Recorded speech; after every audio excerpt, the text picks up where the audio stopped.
talking last week with a friend from church, another mom of an only child, as we watched our children hang out and play together.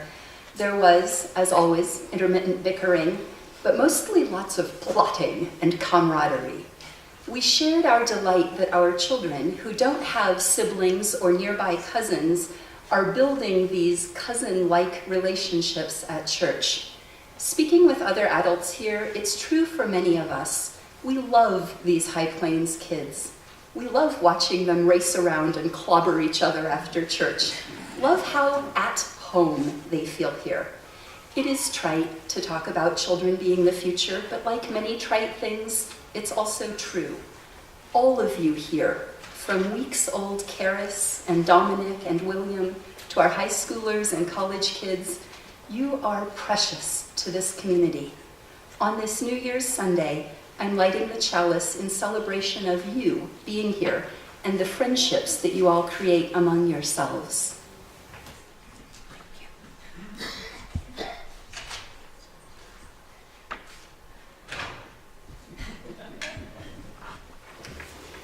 The reading today is a poem called The Book of Hours by Joyce Sutphin. A Book of Hours is a Christian devotional book popular in the Middle Ages, a book containing psalms, gospel stories, litanies, prayers, readings. They were called Books of Hours because they developed out of the litanies and offices used to mark different seasons and times of day in monasteries and convents. In the poem, Sutphin takes that phrase, Book of Hours, in a different direction, thinking back on specific moments of her life in the reflective way people sometimes do around a new year. She imagines assembling a collection of hours that she would particularly want to hang on to. It is a truth of memory, quirky facility that it is, that the hours we want to keep uppermost are not necessarily the ones that stay easily front and center. Memories of distress and embarrassment all too often occupy center stage mentally. This feels like a good poem for a new year and for what Cindy is talking about today, intentionally holding on to those things worth keeping and releasing those things we don't need so much anymore.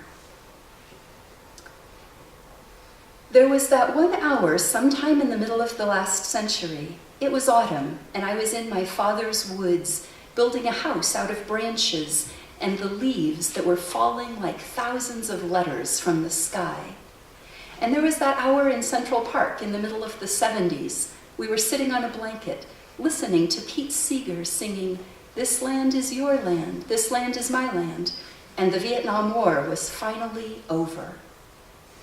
I would definitely include an hour spent in one of the galleries of the Tate, Britain, looking up at the painting of King Cophetua and the Beggar Maid, and afterwards that walk along the Thames. And I would also include one of those hours when I woke in the night and couldn't get back to sleep, thinking about how nothing I thought was going to happen happened the way I expected, and things I never expected to happen did. Just like that hour today, when we saw the dog running along the busy road, and we stopped and held on to her until her owner came along and brought her home. That was an hour well spent. Yes, that was a keeper. So here we are again in the circle of time to that point when we reflect on the past and anticipate the future, January. Many of you know Janus, the Roman god, was portrayed as two-faced, one face looking to the past and one to the future. Janus was the doorkeeper. Even gods and goddesses had to go through him to enter Mount Olympus. And so we enter the new year. We look backward and forward like Janus, full of reflection and hope. So I started reflecting on High Plains Church and what have we accomplished this past year. And it's pretty amazing. We had a successful stewardship drive that enabled us to offer a half-time position to Dana Lightsey, our developmental minister. We've welcomed new members and families to our community, and we've increased our social action in the community and now have the start of a social action team. Our faith formation program continues to welcome people of all ages to learn more as they pursue their spiritual path. And we have worked to make our church more welcoming and memorable with our beautiful banners, both inside and our signs outside. So what is in store for us in this church for the year to come? I just thought these are just my own thoughts and hopes. And so I think, full of hope, we continue working on our developmental goals with Dana. And we find somehow a way to increase her to 3/4 time, as working towards a full-time minister has always been our goal. We continue to reach out to support our community and to stand on the side of love publicly. And we hope that we continue to attract people to our community who want to join us in our mission. Those are my hopes and wishes for us in the new year. But sometimes it's hard to stop dwelling in the past and really look to the future. It takes courage to move forward and start fresh, especially when we're thinking about ourselves personally. Courage is our theme for this month, and in these dark, wintry days, it takes courage to stir ourselves to action and sometimes to be positive. I found this story that I'm going to share with you to be one that spoke to me, especially when I think of it tied to the wishing tree that we read earlier. It's called Letting Go and Moving On, Lessons from an Orange Tree. Somehow oranges seem to be the theme today. So I brought some. This is by Karen Mead. For the past few days, I've been thinking about my orange tree. Every year we ignore it completely, and it generously gives us bounteous amounts of sweet oranges. It is so very forgiving for our utter lack of support. Yet this year, the oranges are bitter. Even the squirrels toss them away. Right now, the tree has oranges on the branches and fresh new blooms all over it as well. I guess we should pick the oranges to make room for the new, but it hasn't been on the to-do list yet. What keeps occurring to me is the faith of this 20-year-old tree. It doesn't seem to be in mourning for the bitter oranges. It is filled with optimism about the future, abundant with the sweet-smelling blossoms. I believe it isn't questioning what it did wrong or blaming us for not being better stewards. It's just living, moving forward and being a tree, preparing for the sweet fruit to come. What a lesson this is for me. How often have I given all of my focus to my bitter oranges? How easy it has been to hold tightly to the times I have felt misunderstood, unsupported, unseen. I've dissected every membrane of each orange, looking for reasons, for answers, for justification.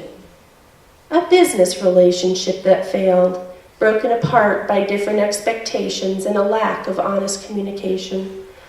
A family relationship frayed by differing values. A friend who discounts my viewpoint.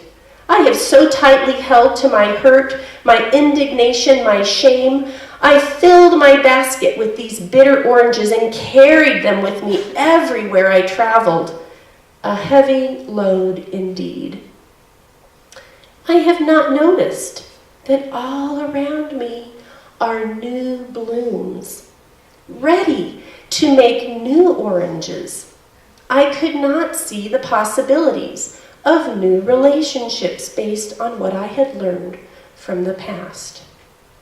I couldn't separate my love for my family from my feelings of being seen as wrong. I didn't meet the new friends ready to offer support and fun. I was too busy being wounded, holding my bitter oranges. I have not noticed that there are so many more new blooms than there are bitter fruit. The bitter oranges are history, and who really cares? The sweet, white, soft buds of beginnings are the future, and that is what I choose to care about. Their soft, perfumed fragrance calls to me and lifts my spirit, reminding me of delicious things still to come. I'm so glad I have such a sage living in my backyard, ready to teach. I just need to be quiet and listen, and maybe honor it by removing the bitter oranges. I liked that story a lot, and it really spoke to me because as we kind of reflect on this time of the year, I was thinking about my previous school year. We had many good things that happened. We had art grants that we received. Students painted a beautiful mural. Our kids really improved their reading, which was a great success for them.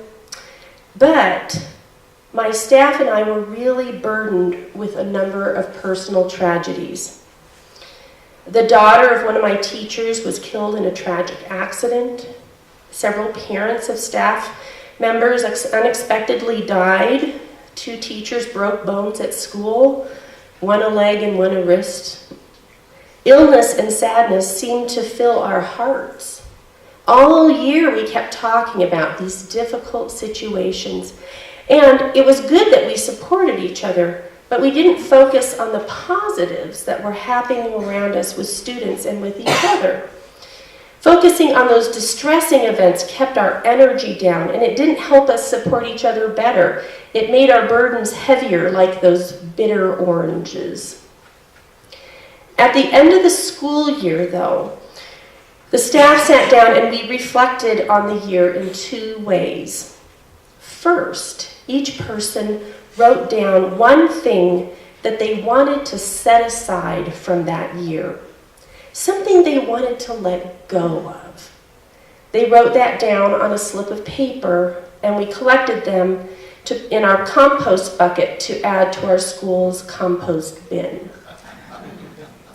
I reminded my teachers that those difficult and trying events helped us grow, and now those pieces of paper with those things we no longer wanted would continue to help our garden grow.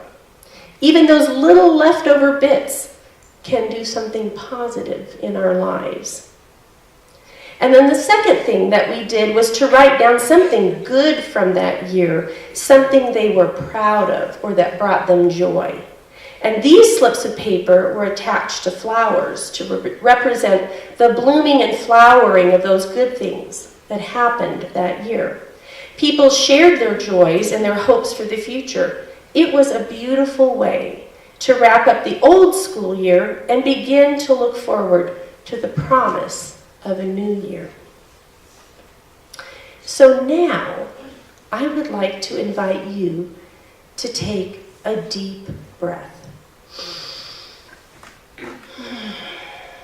Close your eyes and relax. In your mind, think back to last year. What were the highlights, the joys, the wonders you experienced? What were the disappointments, tragedies, heartaches that brought you down? And what did you learn from those events? So now, pick one of those disappointments or negative experiences that you wish to let go of, or more, because it's a pretty big piece of paper. You could write more than one thing. It can take courage to face those moments from the past. You don't have to let go of what you learned from it. Just let go of dwelling on that negativity. Now, take a deep breath and release it into the air.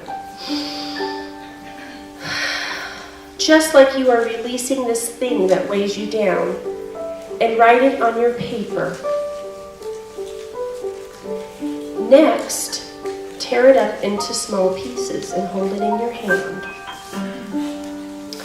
And as Jana plays some lovely music, we have a little basket down here that I will open. Please come up and add your paper to the basket. And then these papers will be added to a compost heap, because even those scraps and heartaches of life can continue to help things grow.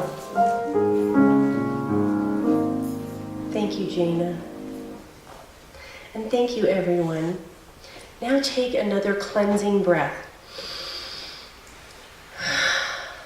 This time, think of your hopes for the future. Something you want to take action on. Something you want to focus your energy and purpose on. And have the courage to embrace something you really want to accomplish. Take one more deep breath and write your hope or wish on that other slip of paper. And then fold it and put it in your pocket or your purse and choose a place to keep it so you can remind yourself of your intention for this new year, and so you can nurture its growth.